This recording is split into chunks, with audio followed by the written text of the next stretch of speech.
Let's give it a try. I finally got my hands on an Apple Vision Pro. Shout out to CWAT for letting me borrow it, and I had it for about 15 hours. But before we talk about it critically, here are my first impressions when I had it the other day.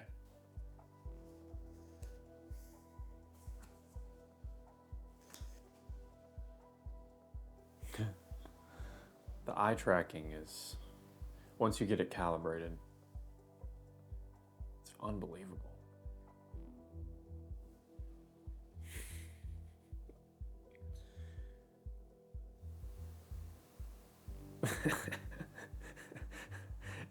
It's insane. Get your fingers together and do it. This is a test. Hello. Let's move this towards me a little bit. Here.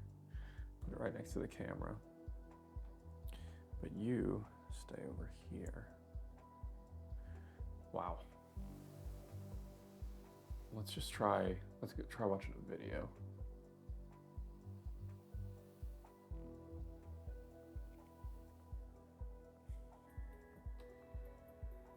What's going on, guys? Welcome back to the channel. It's like Metz Tech Inception. Chevy Bolt EUV. So I wanted to give you guys an update. Now I made a 1-year update, and a lot of The guys have probably speaker's seen really that good. video, but I thought it was time to give you an update as I'm nearing the end of my lease here in just a few months. Form your all's decision if you decided to pick up Watch the Bolt as well. my So video let's at in the my mountains. 1-year. Very cool. I mean, that's an understatement. Oh, whoa.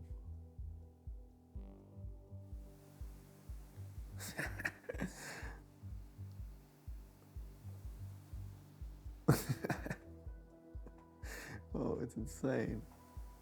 This isn't going to be like a full review. I only have it for a few hours.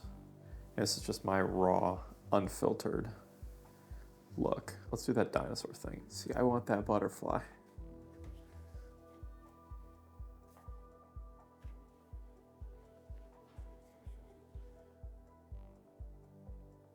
Here, land on my finger.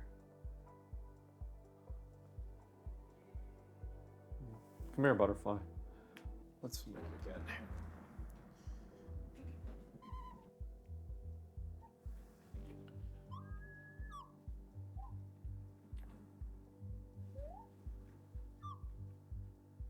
Hi, guy. Uh-oh.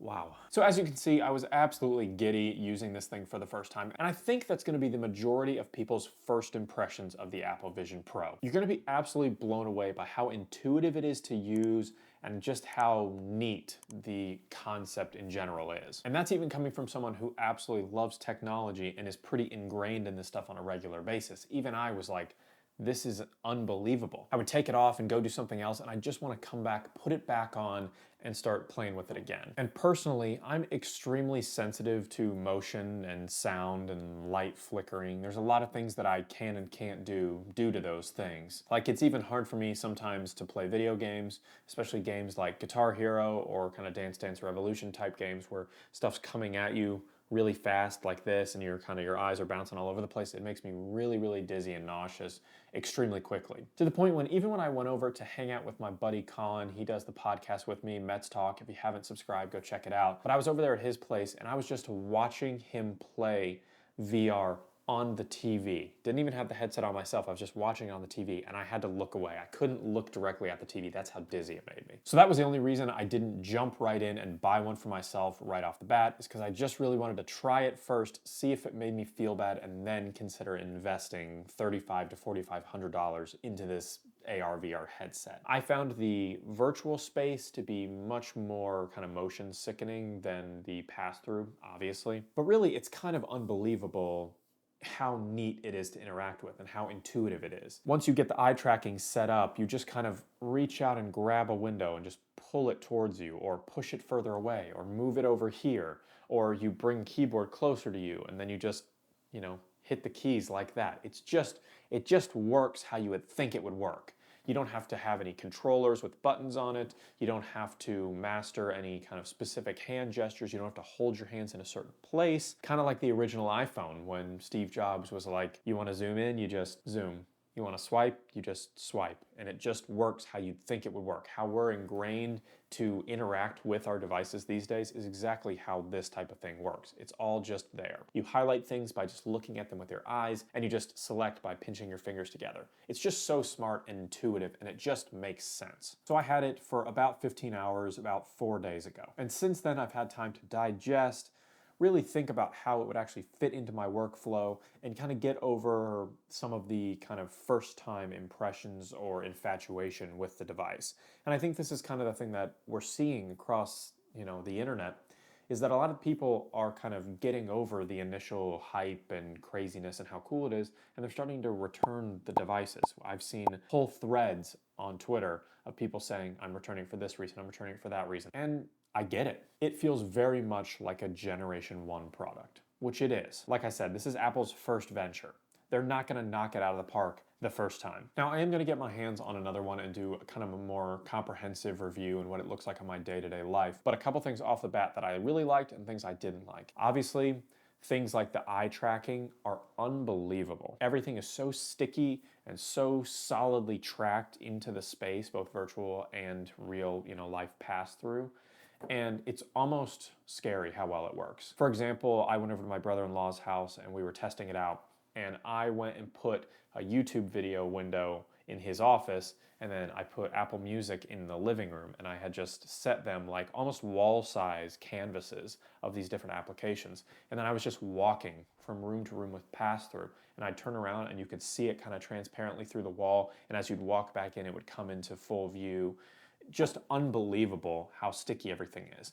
And you'd put something there behind you and you'd forget about it, you'd turn around, do something else, you'd turn back around, and there was the window just floating there like a video or a music or note. Watching videos on it, when you actually record the videos with the device and then watch it back, it's ridiculous. It almost has this like 3D feel. Like I filmed a video of my dog and I kind of picked her up, and as she kind of leaned more towards the device when I was recording it, when you're watching it back, you can see her like nose like comes through. It's insane. It's so realistic feeling, and you almost want to like reach out and like pet her nose. It's crazy how well that works and how, unique of an experience that is. Also, I loved how high resolution all of the actual apps were. They looked really good, and it was really impressive to actually see them with your own eyes, because it's really something you have to experience. You can show people videos and you can talk about it, but you really have to put them on to be able to realize how unique of an experience it is. And I thought just interacting with stuff was really neat too. Just all the gestures made sense. They all worked really well.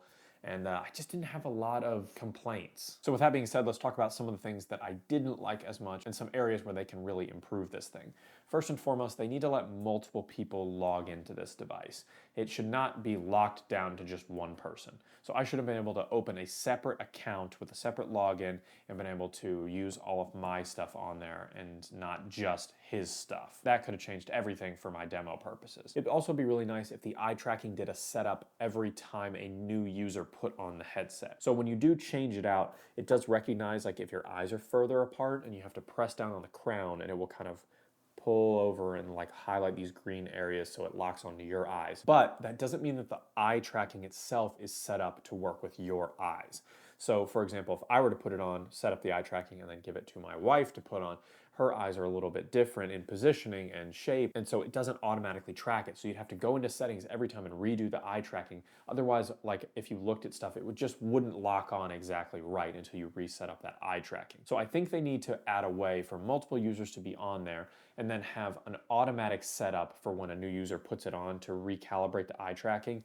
Because if a different user puts it on, it's really hard to get to the menu in the settings where you redo the eye tracking when it's set up for somebody else's eyes, because even if you look at it, it's not right on. You kind of have to like exaggerate a little bit and do some funky stuff to get it to work. So I was demoing it with like everyone in my family. I was saying my grandma put this on, my mom put this on, my dad put this on. And for each person, I had to walk them through the little eye tracking, look at the dots setup. And it just took way longer than I think it would need to if you could have multiple users, and when a new user put it on, it would just auto-calibrate their eyes. I think that would be good. Another like generic thing I think would really help is to have some kind of like gesture that would work to open back up the app dock. So normally you just have to hit the crown and then it will pop back up in wherever, and you can initiate kind of new instances of it in any way you turn. So like if you had opened it here and you're doing some note stuff and then you want to open the dock over here, you can click the thing and it will pop up and do whatever.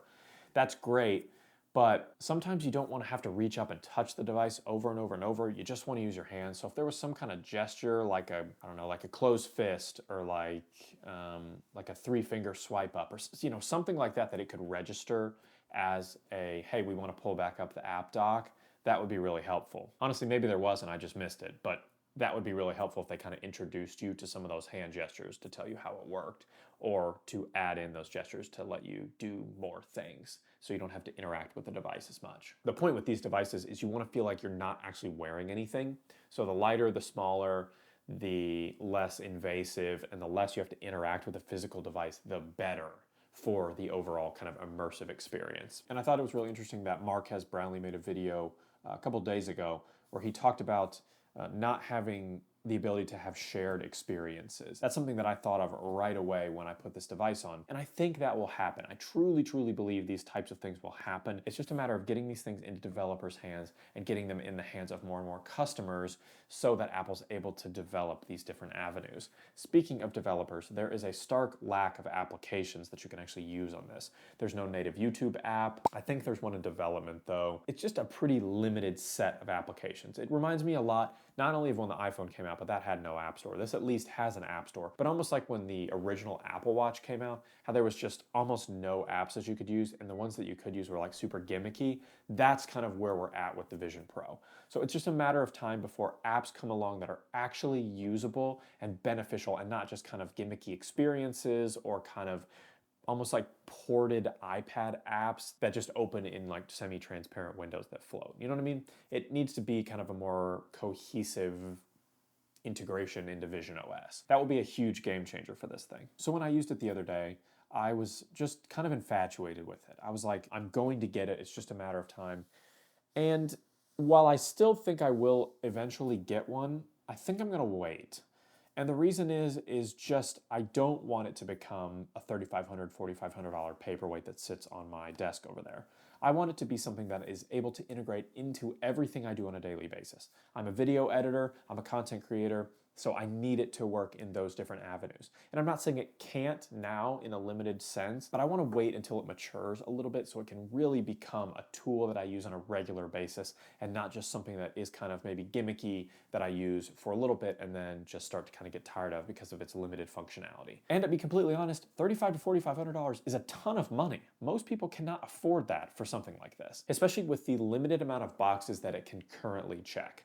Not to say that it won't eventually be able to check every box, but just right now, in its current state, $3,500 to $4,500 is a lot of money for most people, for a device that most people are going to view as a novelty item. So I absolutely love the Vision Pro. I think it's going to be an awesome product. I think it just needs some time to develop.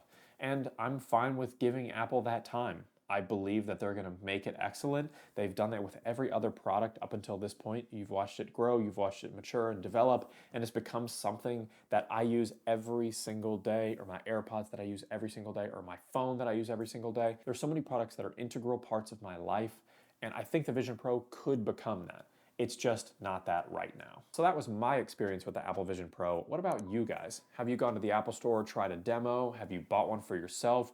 What are your thoughts? Let's talk about it down in the comments. Drop a like if you enjoyed the video, and don't forget to hit subscribe so you don't miss every single new video the second I hit publish. We'll see you in the next one. You know, I'm super sensitive to motion, and I've never been able to wear a VR headset before, or AR headset. This just, it doesn't do that. What I really want to do is I want my wife to use this. it's I don't even know what to say about it. It's so interesting.